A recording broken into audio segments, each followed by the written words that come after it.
we did a good job defensively.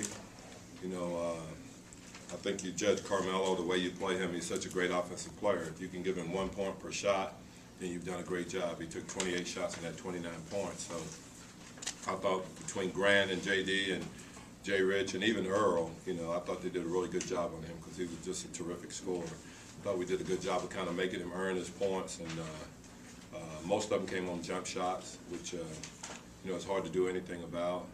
I thought, once again, Amari was terrific. I thought Steve played great. Just really an overall good team win. I thought we were very good defensively. We held them to 42% shooting. We were great on the boards. We rebounded 52-34. So it was just one of those games that I thought from start to finish we just did a really good job. Alvin, your thoughts on locking up the 4th seed? This is a really, really good group of guys. I've been in the NBA 21 years now, and I can honestly say that from a character standpoint and chemistry and the way these guys come, and they're very professional in what they do, and we have fun in practice, but they work extremely hard. So I'm really happy for them. I think at the start of training camp we talked about making the playoffs after we missed the playoffs the previous year, and then after we did that and they put check mark by our name, we said our next goal would be to see if we could play well enough to get home court for a series. And I'm happy we got that done now, and so we'll have to reassess our goals tomorrow and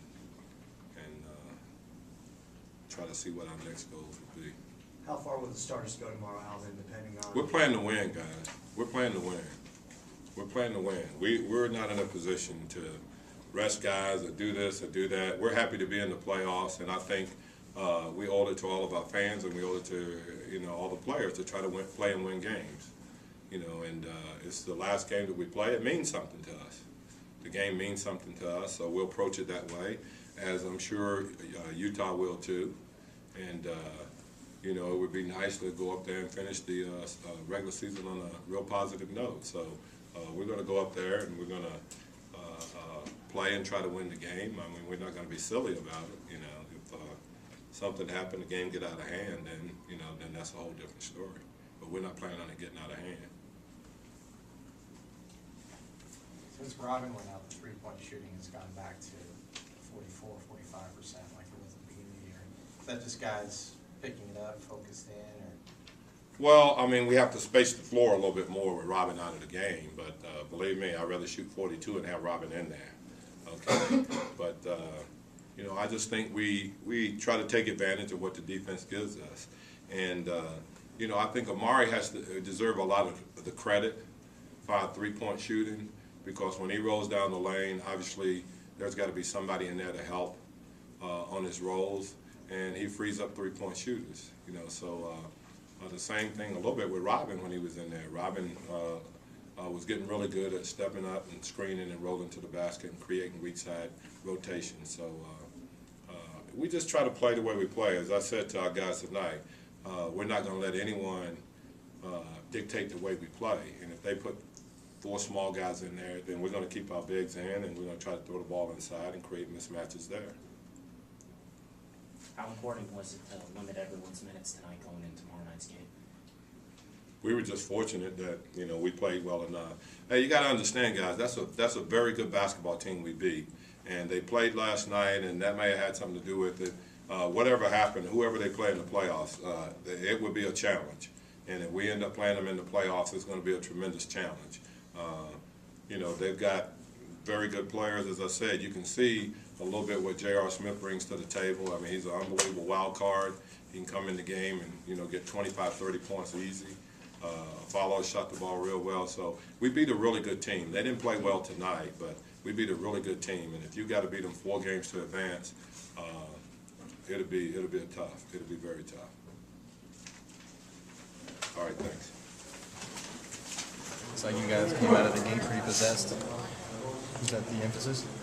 Well, we got to come out and play hard. It's a big game, and we knew that we had to play well if we wanted to win.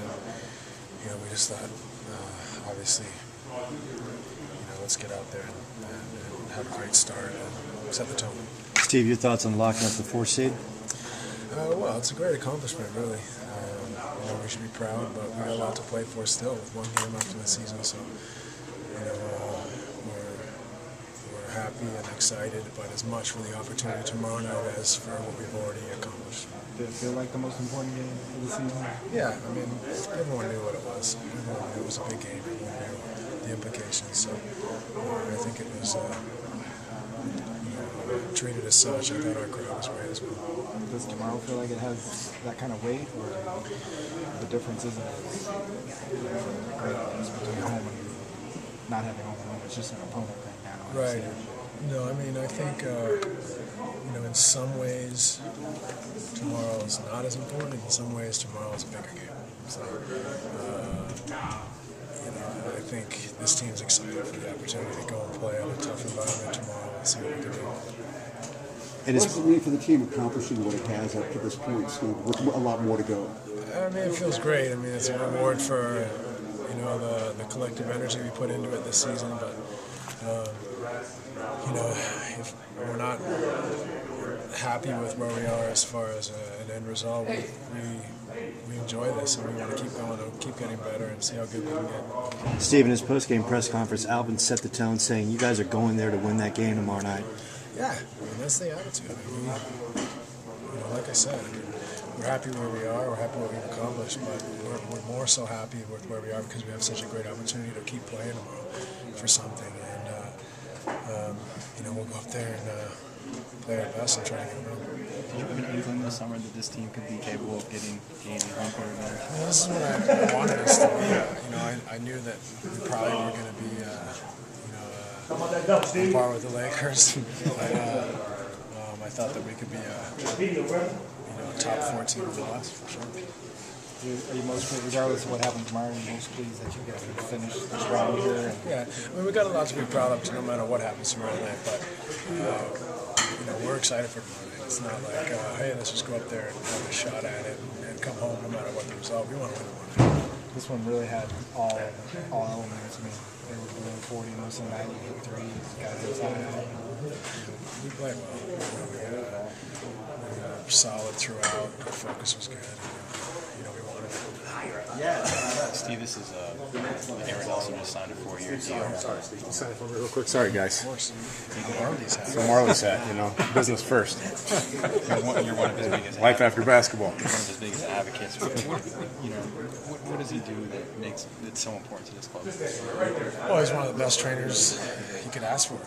He's continually educates himself and has a great impact on this locker room with his expertise and his ability.